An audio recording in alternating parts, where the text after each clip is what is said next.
Wow, this has definitely been a powerful session. Powerful session. Everyone has delivered the message that was needed. And we'll see the alignment, right, that has been shared.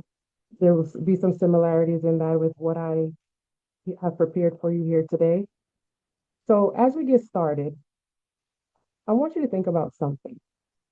If nothing was holding you back, who would you become in your next chapter? I want you to hold on to that question. Don't answer it yet. Just let it sit with you for the next couple of minutes. Because a few years ago, someone asked me that same question, and I didn't realize at that time, but my answer would be the change to the entire course of who I would become. And the truth is, that question didn't show up in an easy season of my life. It showed up in what I now call the in between. Now, I want you to raise your hand if you've ever had a moment like this, a moment when the version of you that used to work stopped working. You're still showing up, you're still leading, still delivering, yet deep down, you know you can't keep moving this way. You know that something has got to give. That is the in between, the hallway between who you used to be and who you are becoming. And today I want to share with you 5 keys that helped me lead through that hallway. And hopefully, how some of those same keys can unlock your next chapter too. And to understand how I got to that question, I need to tell you what life looked like before everything changed. Because in 2020, life was moving in a direction I had prayed for a long time. My husband and I got married. We bought our first house. We welcomed our first baby. At work, I stepped into a special onboarding leadership project. I was coaching new hires, shaping strategy, and receiving really great feedback. Things were great. And can you imagine what that felt like for a girl from Aruba who grew up with humble beginnings, finally living the American dream? But that was short lived. That was short lived. In 2021, something that no one could have really prepared me for happened. And some days I still wrestle with this reality. But in 2021, I lost my mom to COVID. Very unexpected. She was only 56. That was a huge blow for me because we had a very special kind of relationship. It wasn't the kind of relationship that just happened overnight or that was always that way. It was something that was built and we finally had it. You know what it is to finally have that thing you've worked for and it only lasts for so long. I used to talk to her almost every day. Ma, what did you cook today? I'm coming over. Ma, I need you to go to the store. I need something before I get off of work. She was always someone I could count on. I truly looked up to my mother. I admired her in every way. I saw her grow as a woman. Back a bit further, in 2010, my mother was in a really bad accident. She lost her left arm. And the kind of strength she demonstrated, the resilience that she demonstrated, man, she did things that people with 2 arms can't do. The way she cooked, the way she baked, she buttered her bread with one hand. I don't know if you've ever tried to butter bread with one hand, but it is not easy. And she was an evangelist, so she traveled to share the gospel. And I'm sure you can bet that the pandemic was not about to stop her. She was committed to fulfilling her purpose. So she traveled to share her testimony. And in her journey, she showed me what consistency looked like, what faith looked like, but more than anything, She showed me what love felt like. So when I lost her, I lost a part of myself. And the hard truth is, there's so many of us walking around with a missing piece of ourselves. For me, it was my mom. For you, it might be something different. It might be a relationship, a career transition that maybe you didn't expect, disappointment from people you trusted. It could just be a different kind of loss. Sometimes life changes in ways we never planned for. And the hardest part wasn't just the loss itself. The hardest part was learning how to lead while I was still understanding who I was without her. So, along with a number of other things happening around me, I had to try to figure it out at that point. And I'm sure a lot of you can relate to that. There's sometimes things that is just completely out of our control and we have to start over. So now we've gone through that process. I went back to work. I was still responsible to coach, to lead meetings, to support my team. On the outside, I was functioning, but on the inside, it didn't feel that way. And not long after, our organization went through several changes, major changes, new leadership, new expectations, new team dynamics. I went from a space where my strengths were already known to a space where I had to rebuild credibility all over again with a team that was resistant to the change. They did not like it. They were not for it. They wanted to go back to the way it used to be. Right? How many of us want to go back to the way it used to be when it's nice and easy? Put me back over there. So at the same time, I'm still grieving, still adjusting to motherhood. I just had a baby, right? Still trying to hold everything together. And this grief, it didn't just affect my work, it affected everything and every part of my life. But I found that to others, it was just easier to call it grief. And eventually that pressure caught up with me. One Friday afternoon, 4 p.m., I found myself in a conversation with my manager that I had been preparing for all week. Not something I was looking forward to, but I was prepared. We talked. I explained how the team was doing. I tried to give context, but after a while, context doesn't hold the same weight. So during the conversation, she understood and she empathized and she recommended that I speak with someone professional about everything that I have been navigating. She didn't respond right away, but after thinking about it, I scheduled a follow-up. I told her, I think you're right. I think I'm going to take some time and step back and speak to someone because at that point, I needed relief. And that was the first time that pushing through just wasn't working anymore. I had to admit that it's not working anymore. I needed that pause because every now and then life will bring you to a hallway between who you used to be and who you're becoming. This is a sacred time because you know that the door behind you is closed. There is no way back, and forward is your only option. It is a solo journey, very much solo, but with the right keys, you get to make it to the other side. So I want you to write this down. Key number one, pause. Because sometimes leadership starts by giving yourself permission be, to just be still. It's okay to stop.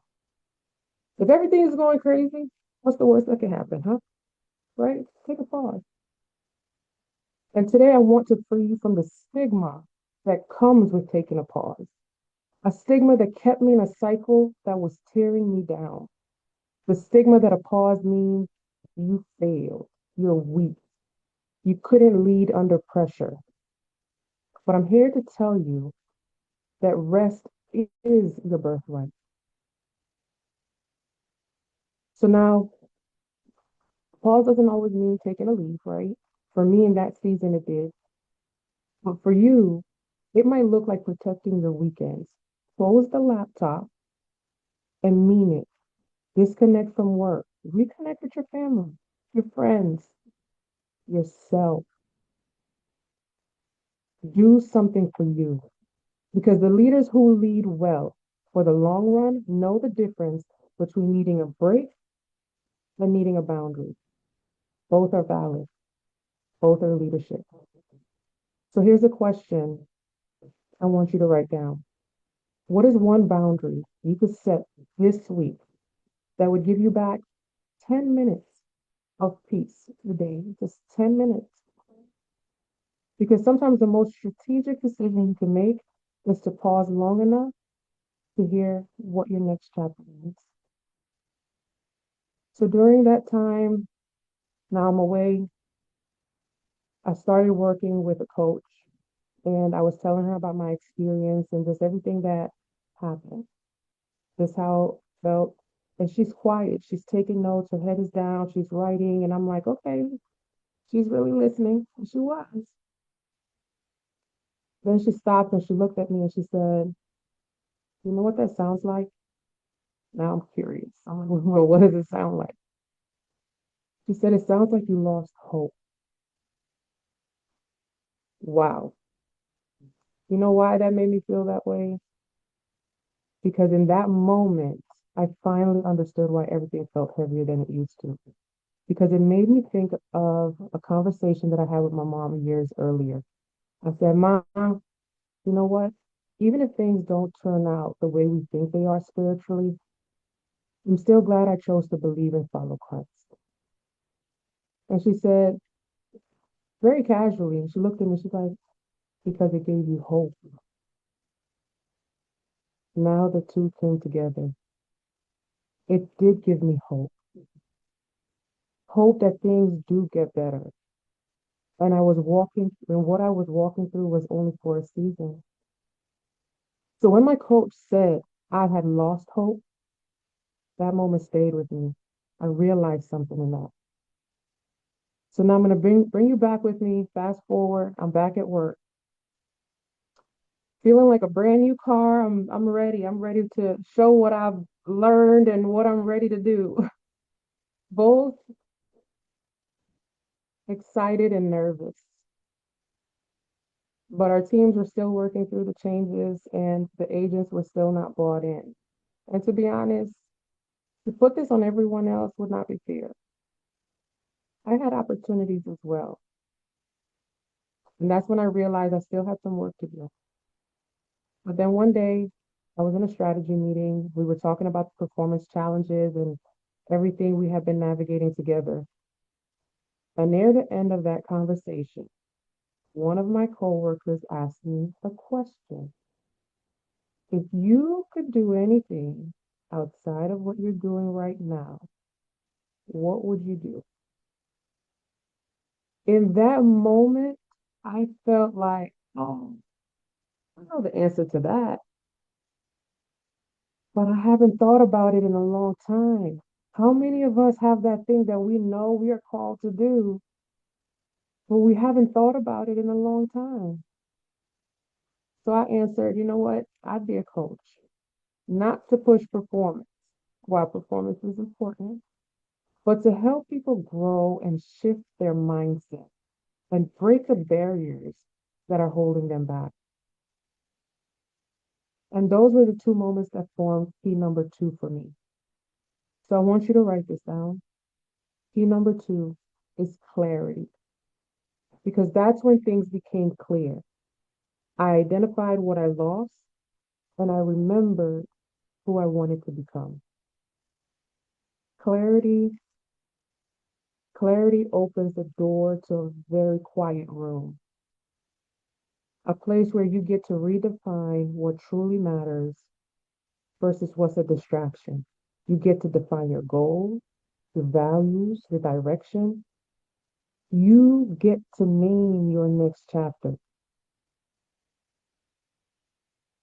And in this space, I want you to get so clear with that vision, You can see it, you can feel it, you can smell it. Just don't marry it, okay? Don't marry it, it might change. But I need you to get clear on who you are and what you want. Like what Cheryl said, write the vision and make it plain. There was no mistake in that message. And here's what clarity, looks like at work. Clarity is not doing everything well. Clarity is about prioritizing, choosing maybe one or two things, maybe three, that actually matter that work, that's going to move you forward, that's going to keep you above the water, and being honest about what does not. We can't carry it all. Because the truth is, women in leadership are often rewarded for carrying more than we should. We get clarity confused with capacity. They are not the same thing. Capacity says, I can do this. And I know we all wear the S on our chest because we can do it. But clarity asks, should I do this? So here's a question I want you to write down. If you could only focus on three priorities this quarter, what would they be? And I want you to make sure you include something about you. You have to be in that mix. You are a priority. But more importantly, what are you willing to stop doing to make room for them? Underneath that title, who are you? Because some of us forgot who we are behind the title. We get so caught up with our professional identity that we forget the person within. So clarity doesn't come from certainty.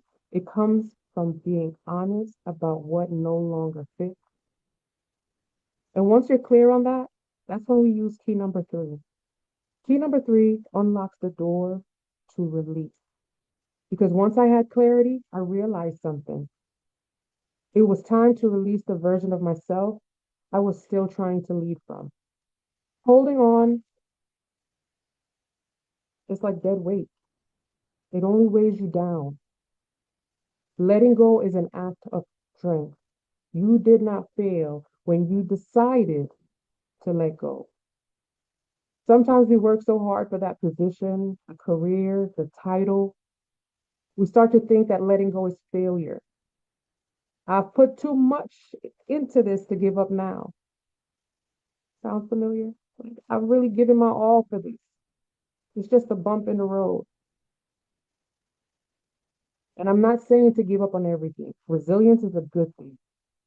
But you know when it's time to let go. Forgive others. But most importantly, we must forgive ourselves. We can't forget it, but we can release it.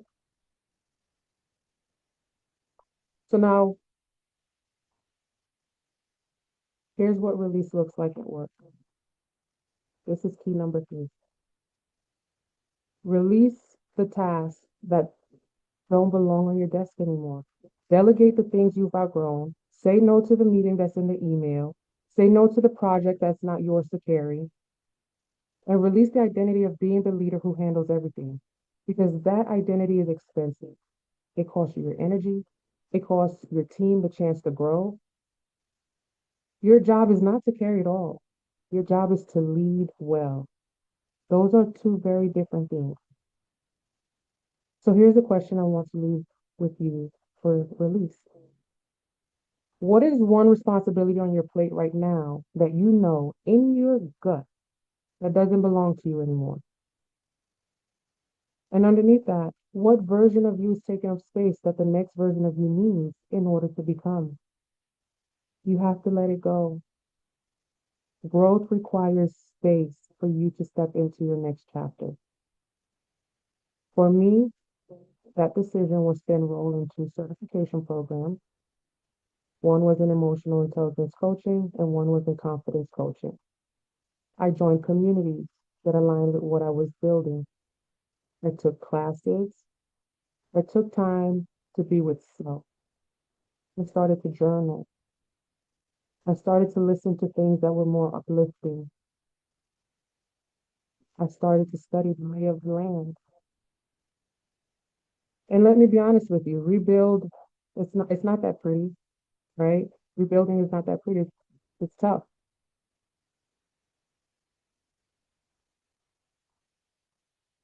But this is where you commit because this is when you study when you're tired. This is where you invest in yourself because before anyone else will.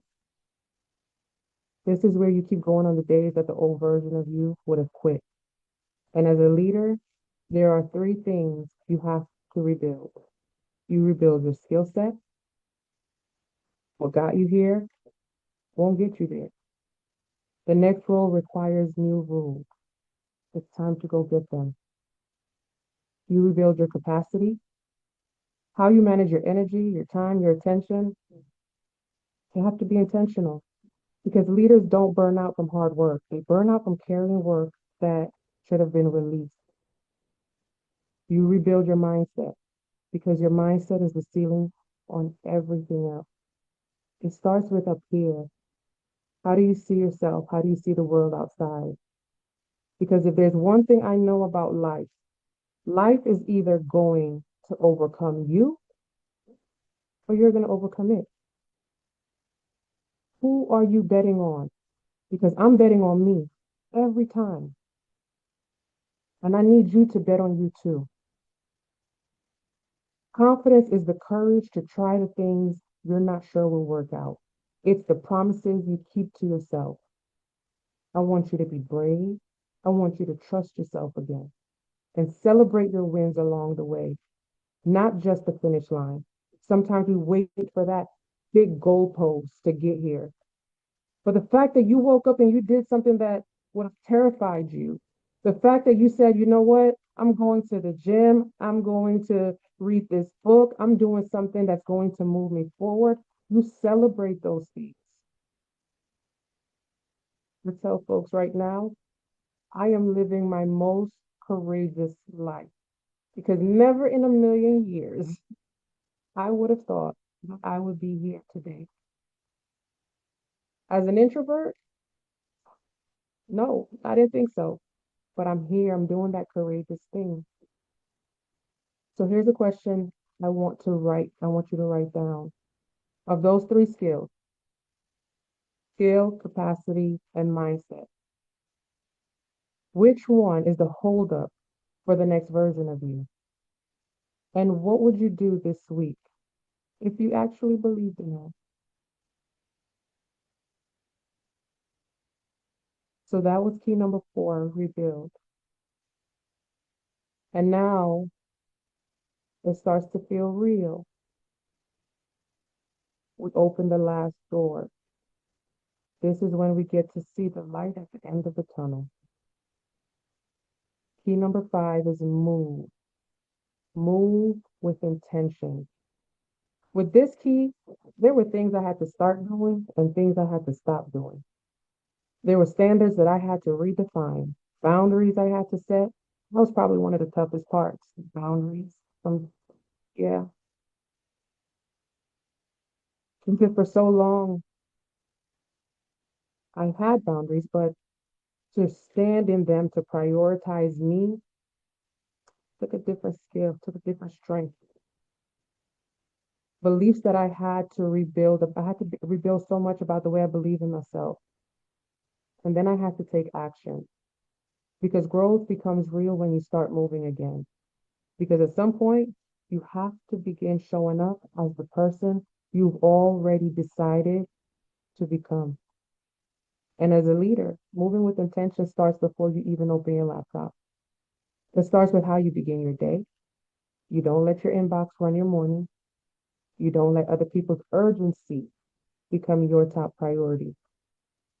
Every morning before the noise starts, ask yourself, what matters most today? What kind of leader do I want to be today? And what am I willing to say no to protect that? When you wake up in the morning, show up as that person. You have to start to embody her. When you make decisions, show up as that person. So today, choose a starting point. It doesn't have to be perfect because I'm telling you, it will evolve. The further you get, the more insight and more clarity you will receive, and that will adjust. But every day you wake up, you move intentionally towards becoming who you've decided to become. So these five keys, pause, clarity, release, rebuild, and move, are the same keys that walk me through the hardest season of my life and into the work I'm doing today. They're the same keys I wish someone had handed me when I was standing in that hallway. So consider this your blueprint. Today, I'm the founder of Cathlin Consulting LLC and Shira Soul Deep. I help organizations strengthen their leaders with mindset and communication skills they need to lead under pressure. Next week, I'll be back home facilitating my leading under pressure training for hospitality and security leaders in Aruba. None of that existed a few years ago. None of it. So I've created a companion guide to help walk you through these five keys for yourself. I'll drop the link. The link is leadwithkc.com, but I'll drop it here in just a moment. And there's a promo code GWL26 so that you can claim your free gift for this session. Have a notebook ready. You want to let your thoughts run with it. Give yourself the freedom to express. And before I leave you, I want to leave you with the same question that changed everything for me. The one I asked you to hold at the beginning of our time together. If nothing was holding you back, who would you become in your next chapter? Thank you.